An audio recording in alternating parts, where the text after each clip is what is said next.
Railway recruitment board RPF 2/2024 RPF constable. Railway recruitment board centralised employment notice RPF 2/2024। Hello guys, नमस्कार, welcome back.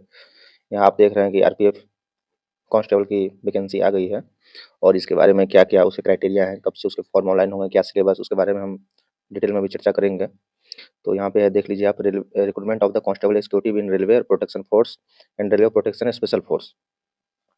एक तो आप देखते होंगे जो आरपीएफ में स्कॉट करते हैं, आरपीएफ होता है, एक होता है RPSF, railway railway protection special force. RPSF होता है और आरपीएफ होता है, दो अलग अलग विभाग हैं, लेकिन दोनों जो है आपका इसी नोटिफिकेशन का तो आपका भर्ती होंगे आरपीएफ 2/2024।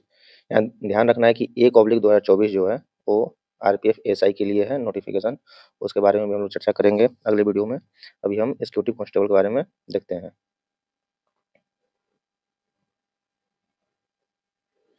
तो यहाँ देखिए, सीधा सीधी है कि ओपनिंग डेट ऑफ एप्लीकेशन 15/4/2024 है, यानी कि 15 अप्रैल से स्टार्ट हो गया है इसके फॉर्म भरने के। ठीक है। Closing date of submission of application 14 मई है, ठीक ना, 14 मई है। और यहाँ पे डेट ऑफ मॉडिफिकेशन विंडो, ये सब जो है, जो भी आपको अकाउंट के लिए, वो आपका 15/5, एक दिन एक्स्ट्रा है, 15/5 से लेकर 24/5 तक है। ठीक है। आगे देखिए, इसमें जो है कांस्टेबल एग्जीक्यूटिव के लिए लेवल 3 का है, बहुत अच्छी सैलरी है, 21,700 बेसिक पे है, प्लस में डियरनेस अलाउंस अभी आपको 50% हो गया है, तो हो सकता है जब सिलेक्शन हो जाए तो 50% से ऊपर चला जाए, तो इन हैंड मान के चलिए कि आपको 40 प्लस मिलेगा सैलरी। ठीक है। और मेडिकल स्टैंडर्ड जो है B1 है, B1। आप जानते हैं कि रेलवे में मेडिकल स्टैंडर्ड A1 से शुरू होता है, A1, A2, B1, B2, C1, C2। A1 जो होता है, जो एलपी का एग्जाम होता है, उसमें एकदम 6/6 चाहिए, बोथ हैंड विदाउट ग्लास। ठीक है। तो यहाँ पे B1 है, तो ग्लास के साथ भी चलेगा, कोई दिक्कत नहीं है। एज में जो है छूट दी गई है इस बार 18 से 28 है। एक्चुअली कांस्टेबल के लिए 18 से 25 ही आती है, लेकिन कोविड को लेते हुए और वैकेंसी जो है इलेक्शन के समय हर 5 साल पे आती है, तो इसीलिए 3 ईयर का ग्रेस दिया गया है।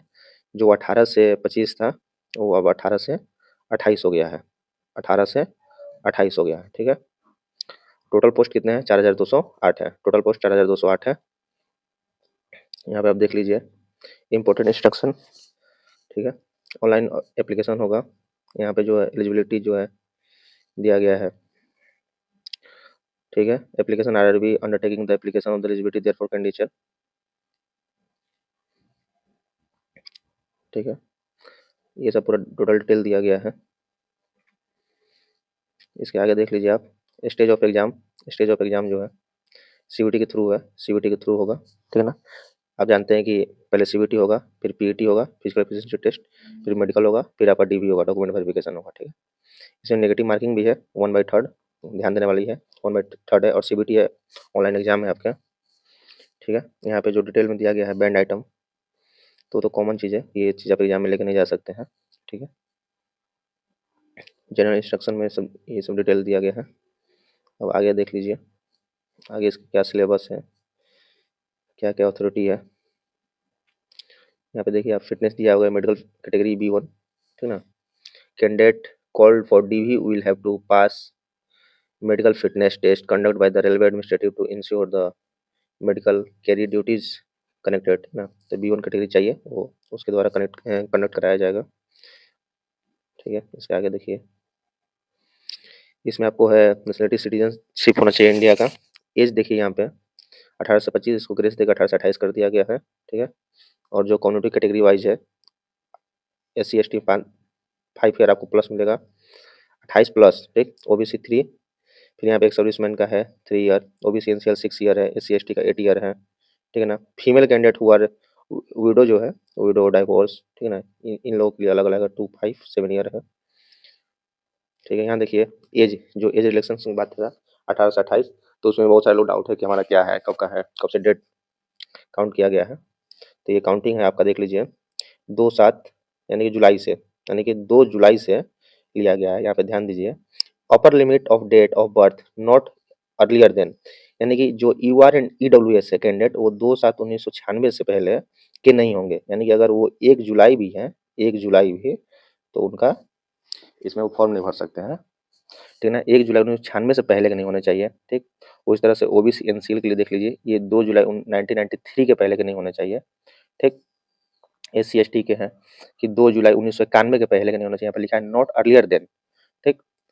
फिर यहाँ पे लास्ट में है नॉट लेटर यानी कि 1 जुलाई 2006 के बाद का कोई कैंडिडेट नहीं होना चाहिए, ठीक।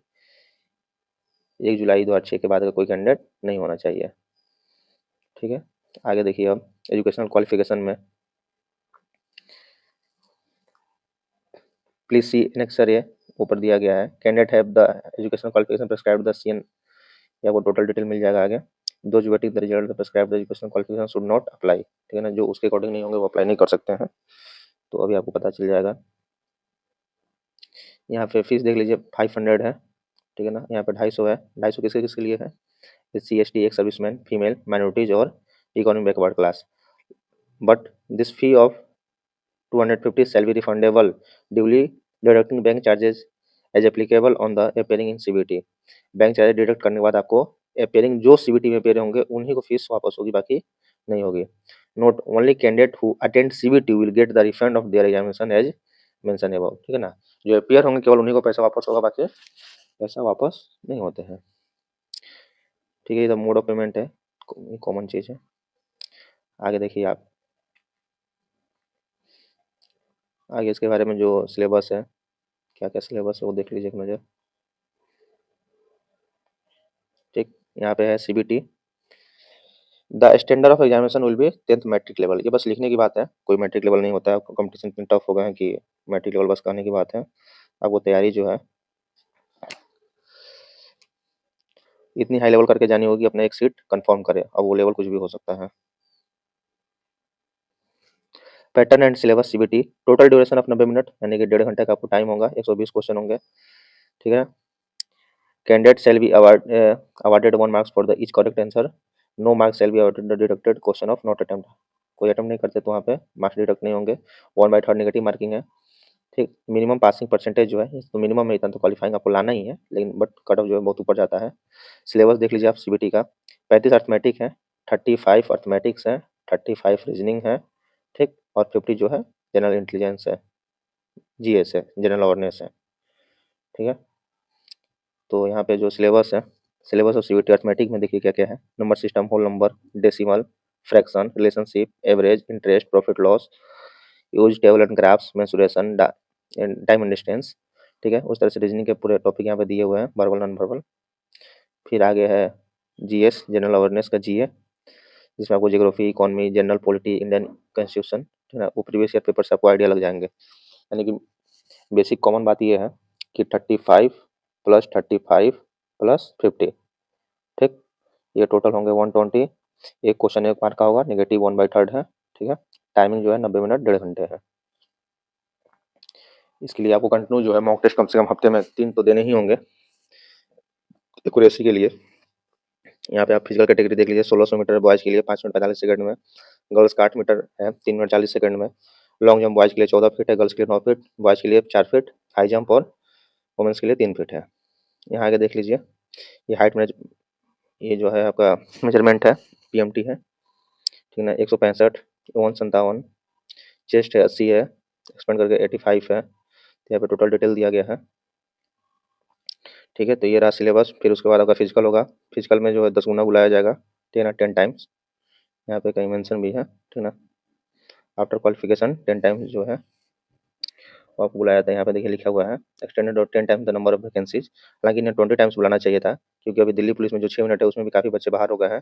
100 में समझिए कि 10 बच्चे क्वालिफाई कर पाते हैं, और वो भी जल्दी बुला लेते तो उतने भी बच्चे नहीं होते क्वालिफाई। तो 4000 यानी 42,080 लड़कों को इसके लिए बुलाया जाएगा फिजिकल के लिए, ठीक है। फिर आपका DV होगा, DV के लिए सब पूरी डिटेल है, फॉर्मेट है। तो हम लोग कंटिन्यू अभी GS की वीडियो लेके आएंगे जो कि इसमें हेल्पफुल है। तो इसी के साथ मिलते हैं अगले वीडियो में, और देखते रहे आप चैनल GS स्पिरिट।